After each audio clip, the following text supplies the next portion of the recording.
Hey YouTube, Maddie's Daddy 12 here with another deck profile for you guys, and this one is Cosmo. It's very similar to Asian Persuasion's build that he topped a regional with, so we kind of took that build and just kind of built from it and put our own little mix into it. I say our own because this is my son Jaden's, not named after the character. Jaden, it's his deck,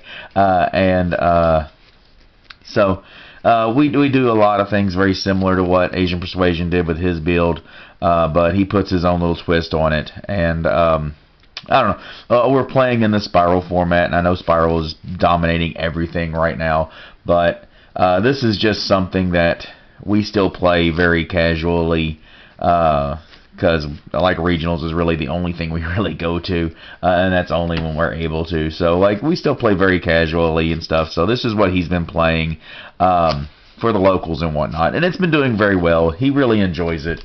It's a lot of fun for him to play. So that's the biggest thing about it, is we have fun with this. Dark Eclipser. Almost said Dark Destroyer, but no, this is Dark Eclipser. Big ship, not targetable. And when it is destroyed, you can banish it to add a level 8 or lower, so that's any of your other monsters to your hand. You can also negate traps with it, so that's pretty cool. But Dark Destroyer, he becomes extremely important because he has a 2600 defense, and you need that for full force. One Dark Destroyer, I mean, it's Dark Destroyer. He pops stuff. Jaden enjoys doing what he calls the tin can dance, where he'll resolve tin can's effect with the Dark Destroyer, either getting the Dark Destroyer or just already having Dark Destroyer in his hand, and then banishing the tin can, summoning Dark Destroyer, popping itself, summoning another tin can, and resolving its effect again. He really enjoys doing that when he has multiple Call of the Haunted, so that way he gets to put multiple big ships on the board off the Call of the Haunted and the tin cans. But he refers to it as the tin can dance, so I thought it was kind of cool. But yeah, anyway, he plays 2 Forerunner. He likes having a 2 Forerunner because he enjoys having the life point gain. Also, he likes playing some other stuff, so like he needs the light targets and whatnot. But 2 Forerunner gains 1,000 during the standby phase. Building off of Asian Persuasion's build, we have 2 Dogfighter. Dogfighter gives you that token that you can use for Full Force Virus. So makes Full Force Virus free because you just pop the token instead of an actual monster. So Dogfighter is really good because it gives you the Full Force Virus fodder. And then for the last of the ships, we run 3 Slip Rider. Slip Rider it pops the back rows. It just puts in a lot of work. It's actually very important to about any of the extra deck plays that we make, because it's the level 5 and it's a light machine, so it allows us to go into Cyber Dragon Infinity, and about the only other things we use out of the extra deck is level 5 or is rank 5 also, so like that's important. And that's all of our ships. So now let's go into our pilots. One Dark Lady. We've never really needed more than 1. There was a moment we played 2, but that was when we were playing the Demise build, and I don't know, just never really needed more than 1. We did bump these back into the main deck. We weren't playing these for a while. 1 Wicked Witch, 1900 attack, and you can protect itself for 1,000. And the lights and the darks are very important, so it's important that this is a dark. You need that dark. Good Witch. So we played Good Witch for a while. Again, mainly his build. I don't really play Cosmo very often, but so I say we because I just help him build the decks. But Good Witch makes it back in. We played it for a long time, especially during the Monarch format, because all the Monarchs had 1,000 defense. So like you could just summon this, flip the Monarch face down, and then crash over it, or just run it over, not crash into it, but just run it over, and then they would be left without their tribute monster. But Good Witch is just extremely important because right now, because we still have some people in our locals that are playing Pendulum Magicians, are still dabbling a little bit with Pendulum Magicians, and Bills is a problem. So with Good Witch, you can summon it, flip Bills down, and then begin to answer bills, whether it be through Dark Destroyer or whatnot. But Good Witch. So yeah, Good Witch becomes important from time to time. Double Farm Girl. God, just Farm Girl is just sweet. Like you deal the damage and then you get to search. But just Farm Girl is just awesome. Double Strawman. Strawman again is important. You're banishing your stuff and you're bringing back the other things, bringing back the ships and they're dying and bringing out more monsters. So Strawman at 2 is super good. We also play Triple Tin Can, the best enabler in the game right now. Like, you just summon this guy and your whole deck just begins to work. So yeah, like, best enabler in the game. So those are your pilots. The last 2 monsters that we play in the deck is something that Cosmo used to play, and Jaden just enjoys having battle phase tricks and stuff. So Double Honest, that's again why he's playing the second Forerunner, why he really likes having the Good Witch, and just Farm Girl and Honest is just amazing. But battle phase tricks are always fun. So Double Honest in this deck. I mean, you flip it to 3 now, so you could play triple. We just did not have room for the 3rd, so that's why we don't have 3. Those are all of our monsters. Now to your spells. 1 emergency teleport gets Tin Can. It gets Farm Girl for occasions that you have battle phase tricks and stuff. But yeah, emergency teleport. Triple Cosmo Town. I mean, this and Allure of Darkness is just, it's pot of greed. Like, Allure of Darkness and Cosmo Town is just so good to open. And you want to have the double terraforming for that. I've had people ask me why not set rotation, and honestly, the only reason I don't want set rotation is because we don't really have any other field spells that we want to make room for. So, triple Cosmo Town, double terraforming is just what we do.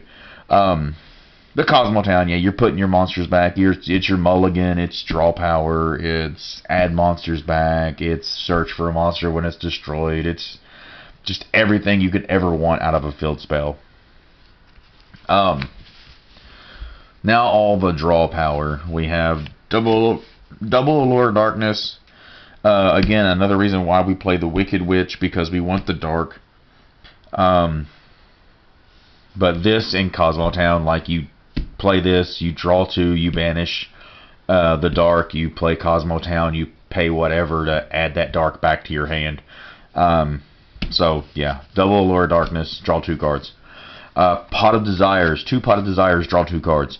The biggest reason we are at double Pot of Desires, where I believe Asian Persuasion was playing 3, is because we are at 40 cards, and if I'm not mistaken, he played like 45-ish, 48 maybe even. So we don't have the extra monsters and the extra stuff to banish for the Pot of Desires. So we play the 2 Pot of Desires, 2 Allure of Darkness, and then 1 Upstart Goblin. These 5 cards paired with the Cosmo Town is just draw power out the wazoo. So I don't know if you guys have any wazoos out there, but you could have draw power falling out of it right now if you wanted. But yeah, all kinds of draw power makes it a lot better, especially getting into the Honest and stuff. Like, the draw power just leads into that kind of crap, and it's so much fun. Triple Call the Haunted. God, I mean, it's recursion, Tin Can, and this card just makes for a great place. Double Cosmojo. I don't believe Asian Persuasion was playing 2. I believe he was just playing 1. We're playing 2. We still really like this card. It doesn't target. It also hits graveyard stuff. So, like, it's just too good. And then the card that just kills decks right now, Full Force Virus. It is the actual card crush crush card virus. It's what it should be. But anyway, Full Force, you tribute the dark. It has to have 2,000 defense or more, and then you get to check the hand and the cards they draw for the next 3 turns. So yeah. You obviously you get to destroy the 1500 or less defense. So yeah, that's what that is what it is. We can go into the extra deck now. The extra deck actually doesn't serve a whole lot of purpose. Most important thing, you got to have cool tokens. So he's got the Bandai Baby Dragons as his tokens. But yeah, like there's really, like, you could play cherries with this deck because you have a lot of extra room in the extra deck. I don't believe I'm even playing any Link monsters in here right now. The only thing in the extra deck that we really make is Nova. We have 2 of those and 2 Infinity. You very rarely ever actually make the second Nova. So this actually could just be 1 Nova, but I would still play the double Infinity because you can call the Haunted back the Nova. You make the Infinity, making sure that you detach the Nova on the first detach from Infinity, and then you can call the Haunted back and make the second Infinity. I don't believe my son has ever actually done that in a game. I know I did in some playtesting. So that's the biggest reason why we play the double Infinity. But the second Nova really doesn't need to be there. And the only other thing I've ever made with the extra deck is the Utopia, number 39 Utopia package. Utopia into Prime, into Lightning. That's actually the only other things out of the extra deck I've ever used in testing and playing with this deck. The last thing that he used was Vocalsaurus. He used Dark Lady and Slip Rider to go into a Vocalsaurus, burned his opponent for whatever the monster he destroyed, and then overlaid into Gaia Dragon for what was needed for game. So at my knowledge, this is the only part of the extra deck we've ever used, and well, actually, this would be the only part of the extra deck we have ever used. And this is all just extra stuff that we just have in the extra deck, I guess, just because they look cool. I don't really know. But anyway, that is what he is playing right now. I don't really know if I have any actual records for this. He's been playing it for a while. I've been playing it at the locals and stuff. He got 4th place out of the locals. Of course, he's only 13 years old, so and he's still learning quite a bit. I've never actually played this at the locals, just testing only. But I mean, for a 13-year-old, I guess he's doing okay with it in a format in a tier 0 style format right now. So there you go, guys. That is the deck profile. If you have any questions, make sure you comment down below and ask them, and I will do my best to answer them as best I can. If you have any questions for the decisions that he's made on some of these choices, comment them down below, and I will again try to get him to give me the answer, and I will let you guys know anything you need to know. So I appreciate it, guys. Subscribe, comment down below, show us how much you love us.